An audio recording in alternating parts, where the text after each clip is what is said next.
Pink and Say by Patricia Polacco. When Sheldon Russell Curtis told this story to his daughter, Rosa, she kept every word in her heart and was to retell it many times over in her long lifetime. Sheldon had been injured in a fierce battle and was left for dead in a muddy, blood-soaked pasture somewhere in Georgia. He was a mere lad of 15. He lay there for 2 days, by his reckoning, only to slip into unconsciousness and fever. He was rescued from this field by another lad who had also been separated from his company. I will tell it in his own words, as nearly as I can. I watched the sun edge toward the center of the sky above me. I was hurt real bad. For almost a year, I'd been in this man's war, the war between the states. Being just a lad, I was wishing I was home. My leg burned and was angry from the lead ball that was lodged in it just above my knee. I felt sleepy and everything would go black. Then I'd wake up again. I wanted to go back to our farm in Ohio, and sometimes when I'd fall into one of them strange sleep, I'd be there with my ma, tasting baking powder biscuits fresh out of her wood stove. Then I heard a voice. For a moment I thought I was fever dreaming, but then I felt strong hands touch my brow, splash water in my face. "Being here, boy, means you gotta be dead," the voice said as he gave me a drink from his kit. "Where you hit? 'Cause if it's a belly hit, I gotta leave you here," he said. I had never seen a man like him so close before. His skin was the color of polished mahogany. He was flying Union colors like me. My age, maybe. His voice was soothing, and his help was good. "Hit in the leg," I told him. "Not bad if it don't go green." "Can you put weight on it?" he asked as he pulled me to my feet. "We gotta keep moving. If we stay in one spot, Marauders will find us. They're riding drag and looking for wounded." Next thing I remember was collapsing in a heap on the ground and rocking with the pain in my leg. Everything started to go black. Then I remember him pulling me up on his back. I heard him say, "Lord have mercy, child. You as bad off as I am. I'll tote you. I can't rightly leave you here." I remember being pulled and carried and stumbling. I remember hard branches snapping back in my face and mouths full of dirt as we hit the ground to keep from being seen. I remember slogging through streams, hauling up small bluffs, and belly crawling through dry fields. I remember these things in half sleep-like, but I do remember being carried for a powerful long way. Then fever must have took me good, 'cause I could feel a cool, sweet-smelling quilt next to my face. Soft, gentle, warm hands were stroking my head with the cool, wet rag cloth. "Look at that morning that's coming," a woman's voice said as she spooned oat porridge into me. "Do your mama know what a beautiful baby boy she has? Where am I? Is this heaven?" I asked. She tossed her head and laughed. "No, child. Pincus brung you home to me. Don't you remember?" The mahogany child, I thought. Both you children been on the run for days, and a miracle of God Almighty brung you both here. Yes, indeed, child, a miracle. I remember thinking, could this war have been so close to this lad's home? Couldn't imagine having a war right in his backyard. I looked over and saw him looking out the window light. "Guess you don't remember much," he said. "I'm Pincus A. Lee, fought with the 48th Colored. Found you after I got lost from my company." "My name is Sheldon Curtis," I said weakly. "This is my mother, sweet Momo Bay," he said as he smiled at me.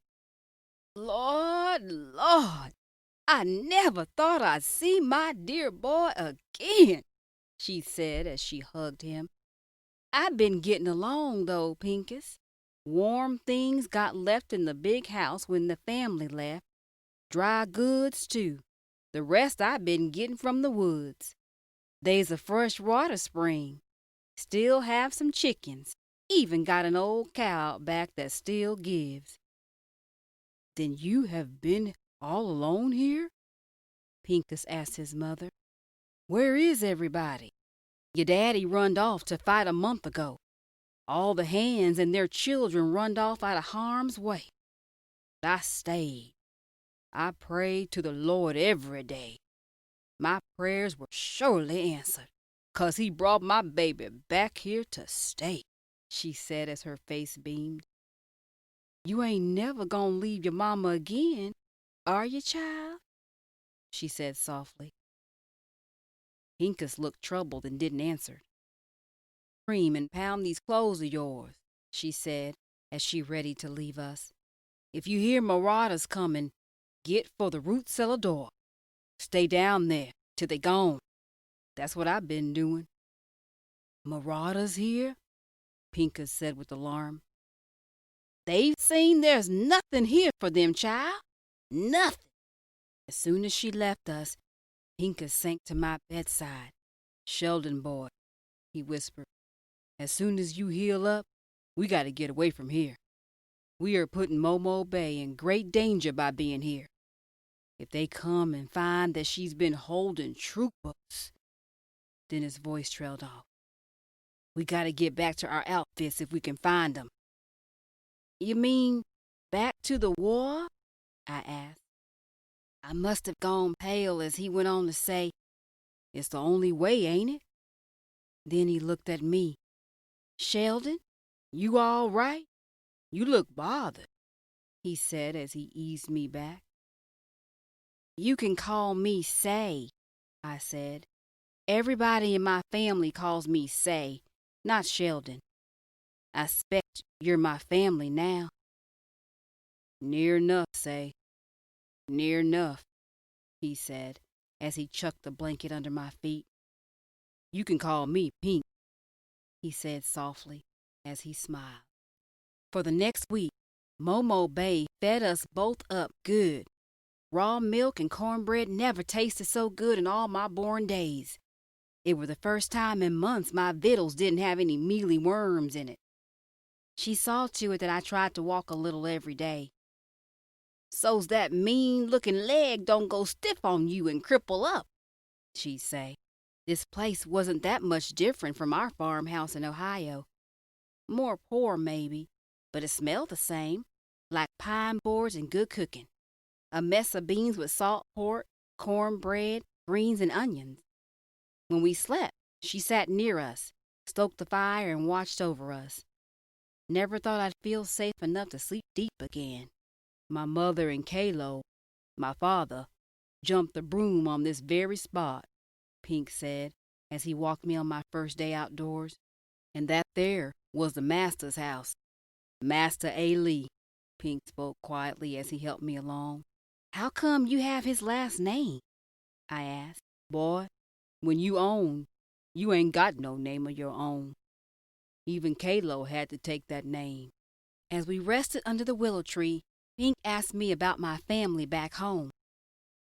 Got one brother still at home to help run the place for Pa, I answered. What was your outfit again? Pink asked. He'd asked me before. Ohio 24th. I carried the staff. Wasn't supposed to carry gun, but then so many died, even us boys had to carry after so many were slaughtered like hogs. Least you got to carry. In the 48th, we couldn't have guns at first. We fought with sticks and hammers and sledges. Can you imagine not trusting us with our own fight? I couldn't imagine such a thing. When they did finally give us muskets, they were from the Mexican-American War. Those muskets jammed and misfired. Then how in God's name can you want to go back? I asked. 'Cause it's my fight, Say. Ain't it yours too? If we don't fight, then who will?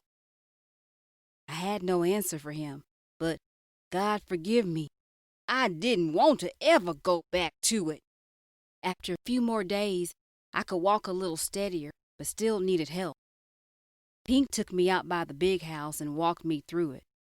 Weren't much left of it, really. It was mostly burned out. Master A. Lee had a library full of books right here, he said. He taught me to read, even though it was against the law. He must have been a good man, I said. More bad than good, say. Sometimes I think he just liked being read to. There was this book of poetry, say, that was this thick. Every night I'd read out loud to him from that book. I blessed this house because of all those beautiful books. But I cursed it too, for what it stood for. We walked a bit further. To be born a slave is a heap of trouble, say. But after A. Lee taught me to read, even though he owned my person, I knew that nobody, ever, could really own me. You feel hot, Pink, I said. Lord, I think you are as sick as me. Let me fetch you back to the house. I'll be fine, boy. Just a little tired, that's all. I'll be ready to fight, though. I'll be ready to fight. That night, after we ate, Momo Bay came back to the table with a worn old Bible. She was so happy. My heart ached at the thought of telling her we'd be leaving soon. Master A. Lee showed him how paper talks. Show him, Pink, she said. He took out a pair of spectacles from his pocket and opened the Bible to the Psalms of David and started to read. His voice was steady and had such wonder. Just hearing them words made pictures come into my head. I surely do wish I could read, I announced to them without thinking. When Pink saw I was ashamed, he took my hand. I'll teach you, say, some one day. I'll teach you. I could feel my face flushing up. Then I spoke up. I done something important, I announced. Of course you have, child. Of course you have, his mother said. I touched Mr. Lincoln's hand. It were near Washington. We were quartered there just before Bull Run. The president himself were shaking everyone's hands.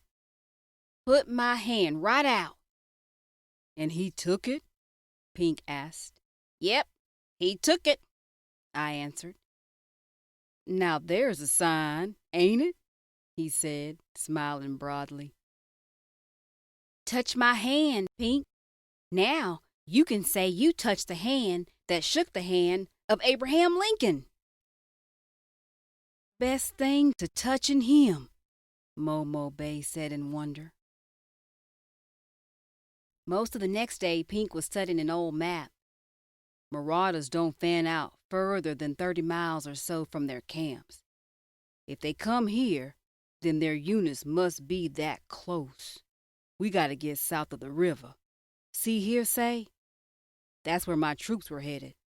We can meet up with them about here, I figure. Meet up with who? You ain't leaving, his mother's voice caught as she came upon us. Now, my mother, you knew we couldn't stay here. To know that, he said as he tried to calm her. No, no, my babies, my dear babies, she cried. She was inconsolable for a time. Then she sat still and feared as she just listened. Mother, this war has to be won, or this sickness that has taken this land will never stop. Pink always called slavery the sickness when we talked. We have to go. He knelt at her feet. By the look that came into her eyes, she'd known that this day was coming. Feel my breathing catch. My chest was heavy. My hands were sweating, and I felt sick at my stomach. I knew that I had to tell Pink something. I just didn't know how. That night, I couldn't sleep. What's wrong, child? Momo Bay said from her chair. I don't want to go back, I blurted out. I know, child, she said. Of course you don't.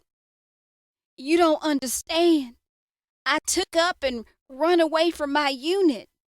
I was hit when I was running. I sobbed so hard my ribs hurt. I'm a coward and a deserter. She looked at the fire and said nothing for the longest time. Then her voice covered my cries. You ain't nothing of the kind. You a child. A child. Of course you scared. Ain't nobody that ain't. I'm not brave like Pink. I'm not brave. Child, being brave don't mean you ain't afeared. Don't you know that? I don't want to die. They's things worse than death, child. But you got nothing to fear.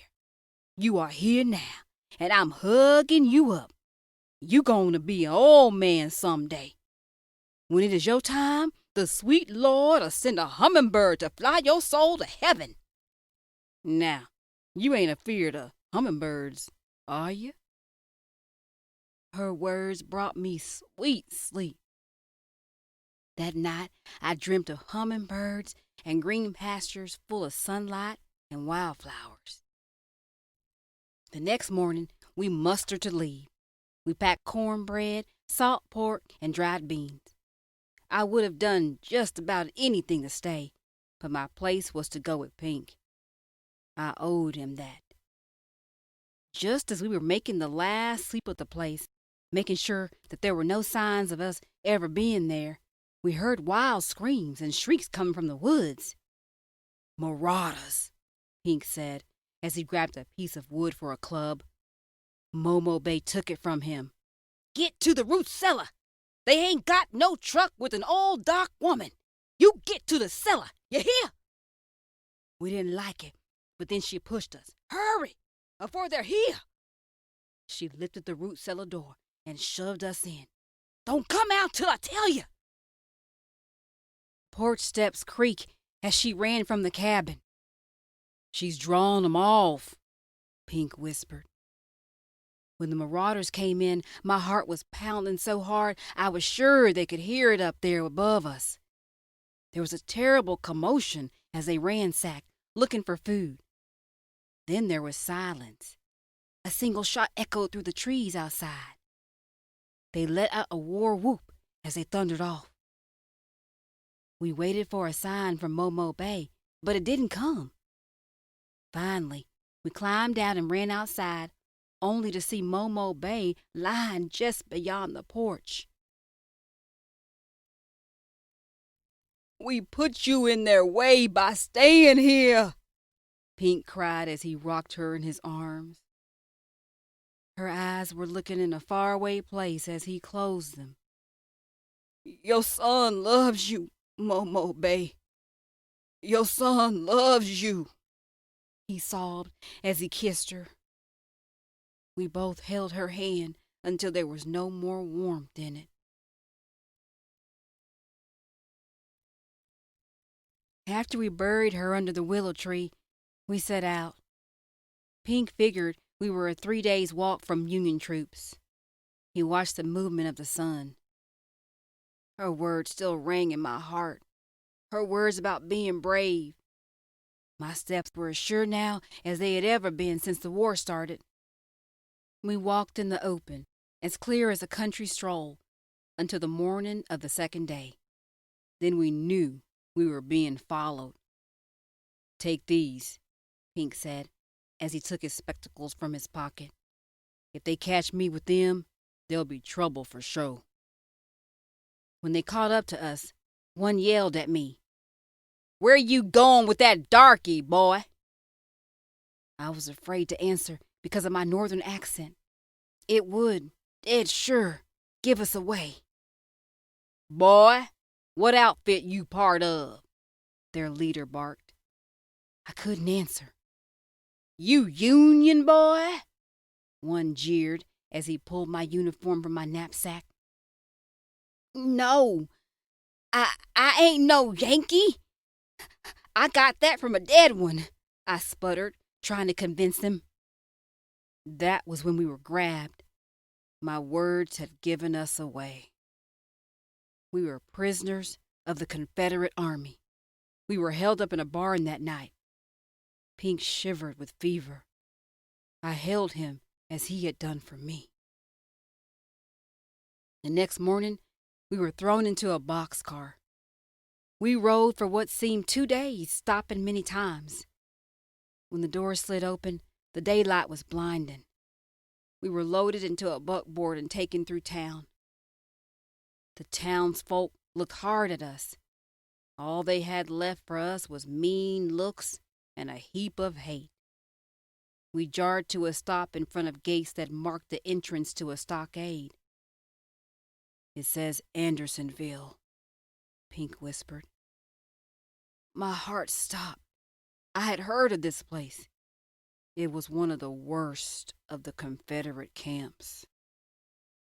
When we were pulled from the buckboard, we fell hard to the ground.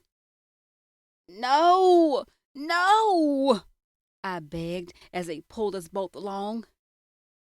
Because of his fever, Pink stumbled and fell. They dragged him along with such meanness. He did not protest until they forced us in different directions. Then he reached for me and said, "Let me touch the hand that touched Mr. Lincoln, say, just one last time." I watched tears fill his eyes and cleaved my hand to his until they wrenched us apart. They smote him and dragged him away from me. He looked back at me and tried to say something more, but they crossed his back with knotted hemp and pushed him along. Sheldon Russell Curtis was released from Andersonville prison some months later, weighing no more than 78 pounds. Andersonville was built to hold only 10,000 prisoners, but by the end of the war, it held 33,000 soldiers. There was no fresh water, no shelter, and no food. 13,000 men and boys died of starvation and dysentery.